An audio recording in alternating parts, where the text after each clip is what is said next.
But now I'm starting to drown in debt from all this money that I'm spending. Right. Because now that I've booked 2 matches, the promoter wants me to book the venue, and he wants me to get a hold of a ring guy. And it was literally the most stressful time in my life. It probably would have been easier if I was working with competent people, but I wasn't. I was not working with competent people. Yeah. All too familiar with that feeling. Yeah. Luckily enough, there was a local restaurant owner that was a big fan of wrestling, and he wanted to sponsor the show. And I was like, yeah, great, sponsor the show. So he sponsored the show. And then he was like, I want to be a manager in the match. If I give you more money, will you let me be a manager in the match? I was like, yeah, I don't fucking care. Give me more money. And then he was like, then he was like, if I give you more money, can I be in a match? And I was like, no. I didn't know what to tell him. I was like, I need that fucking money. I need the money. And the promoter was like, yeah, take the money. We'll let him be in a match. We'll put him with someone safe. And I was like, okay, cool. So luckily that helped, but I had to sell every single video game I had just to make $100 extra to make up for that.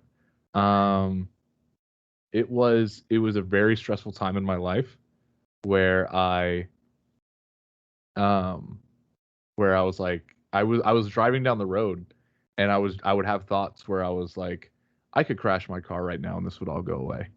I wouldn't have to worry about this anymore. And it wasn't even suicidal thoughts. It was just thoughts of, if I crash my car, I can cancel this show, and I wouldn't have a reason to do this anymore. Because that's where my head was at. You just wanted out. I just wanted out, but I didn't want it out because this is all I ever wanted to do. You just don't want the stress of it, I guess. Then. Yeah. I did not realize it would be this stressful, and it was. It got to 2 days before the show. Now, mind you, we had a ring 2 days before the show. I get a call from the promoter saying that the truck that was carrying the ring crashed, and now we have no ring. And I'm like, this is 2 days before the show. And so I call another promoter, and I'm like, I need your ring. And he was like, how much are you gonna give me? I was like, $80. That's all I got. And he was like, okay, I'll bring the ring. I'm not bringing a fucking ring crew. So I was like, oh shit. I've never built a ring before prior to this. Actually, I have, but I've never really knew what I was doing. And so I had to bring all my friends in they were coming to the show anyway, but I said, I'll give you all your money back if you guys just help set up this ring for me, please. So that's what we did.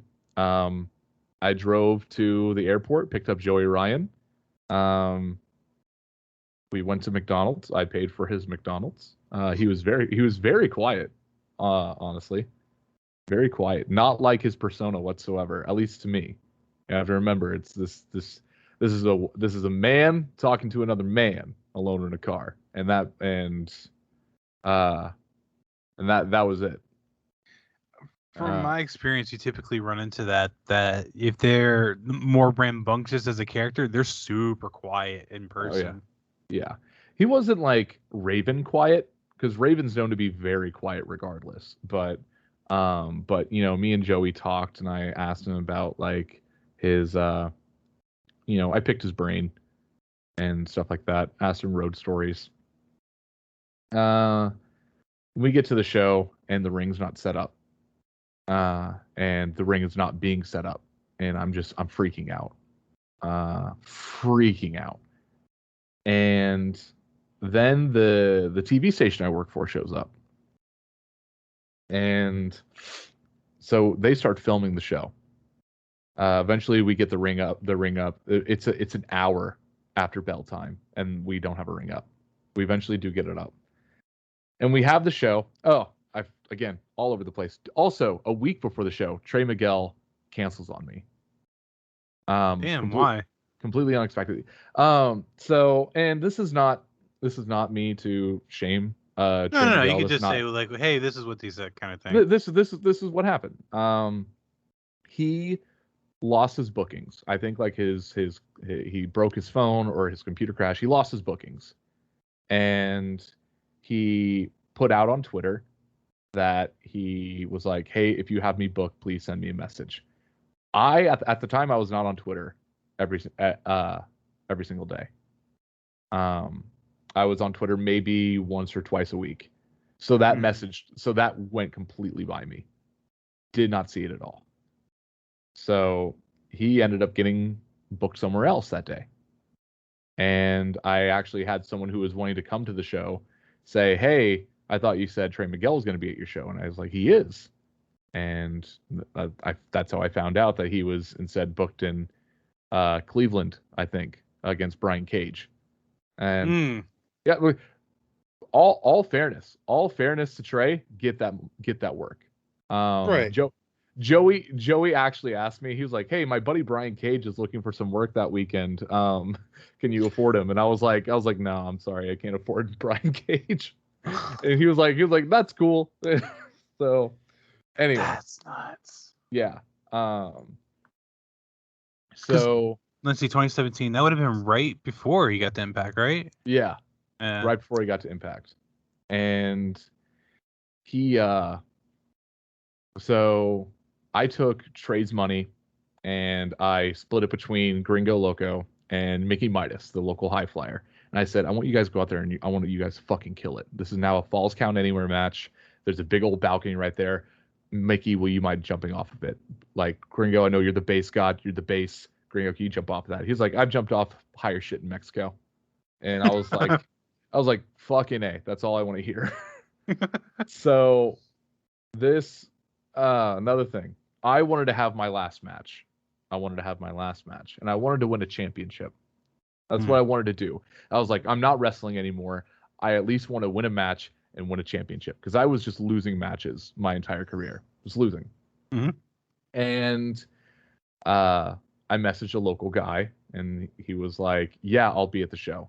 But because this is so short notice, I want you to send me $50 now and give me $50 at the show." And I was like, "I can do that. That's fine." So I sent him $50. I was supposed to take a title off of him, because it was a nothing title and he wasn't working with the company anymore. He just had the title on him and they just needed to trade it over. So I sent him $50 and the man never showed up. Oh, that's fucked. That's fucked. It's so fucked. So I'm scrambling like 30 minutes for the show. I'm in my gear because I actually bought gear.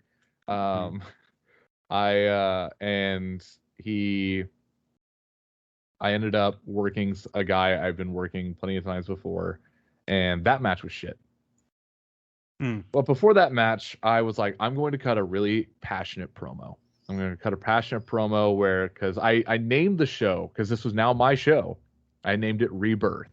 I was like, we're going to take this company and turn it over on its head. No more guys with no teeth. No more guys that have no muscle mass whatsoever.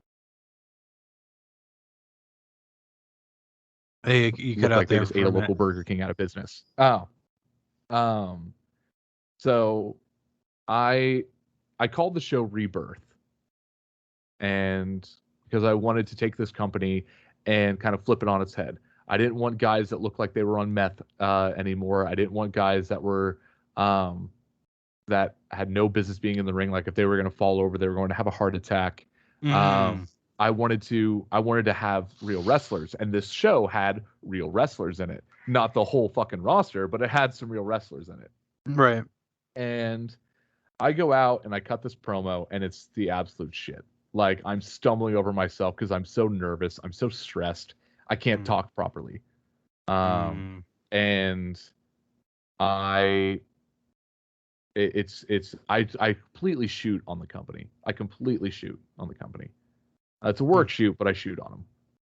And they, I guess no one heard the promo, because the match, My opponent came out, not an athletic man whatsoever. Before the match, I said, I want to go over clean. He's like, you can't go over clean. I was like, what the fuck you mean I can't go over clean? He's like, you can't go over clean. I'm the tag champ. I was like, you're the Russian tag champ. You are not the company's tag champ. You are your own fucking champion. This doesn't matter. Let me have this. He was like, okay, you can pin me, but I'm going to get my foot on the rope. And the ref's just not going to see it.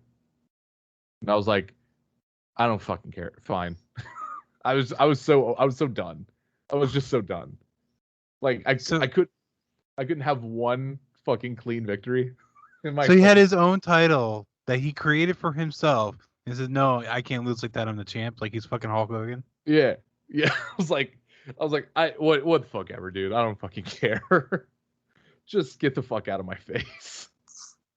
So he was like, "What's the finish?" I was like, "Rainmaker," because I was a big fucking New Japan mark at the time. He was like, "I don't know what that is." And I was like, "I'm gonna spin you around and give you a clothesline." He was like, "Okay." He was like,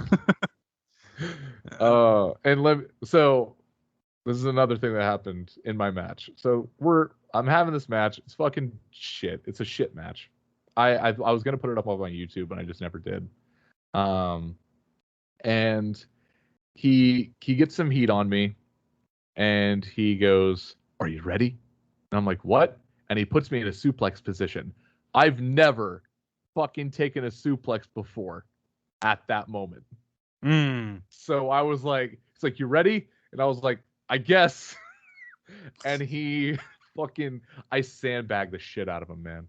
I jump maybe 2 feet. Like I don't jump like I should. And it looks like a brain buster. It straight up looks like a brain buster because he can't get me over, and I just sandbagged him. I landed on my neck and I just rolled through, and everyone thought I was fucking dead. Like my girlfriend was there, my friends were there. They're like, "Oh shit," but everything was fine. After that, the show goes on. Mickey and Gringo have a killer match, just a killer match. It's not going to be remembered by any history books whatsoever, but it was a very, very fun match that really showcased everybody's personalities very well. Joey Ryan's match was a Joey Ryan match. However, remember, I'm in bumfuck Indiana. Right. So people in bumfuck Indiana, when they see wrestling, that's a fun time to take out their family. So there are kids in the audience. And there are families in the audience. And if you were a fan of Joey Ryan, you would know that every match starts out with "touch my dick." And the whole match is just Joey trying to get you to touch his dick.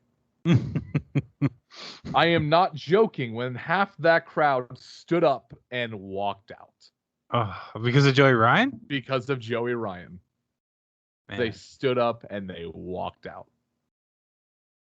And the whole reason I booked Joey, I'll tell you right now, the whole reason I booked Joey, the whole reason I wanted to book Joey Janela or Chuck Taylor was I wanted something that we weren't having at the time, which was fucking wrestlers. Right. Like I was like, what is the least southern fucking, I know Indiana's not southern, but what is the most unlike anything that we have ever seen before? Joey fucking Ryan. This guy from the internet that fights people with his fucking dick. Mm-hmm. So that was what it was. And I apologized to Joey afterwards, and he was like, "It's fine. It's cool."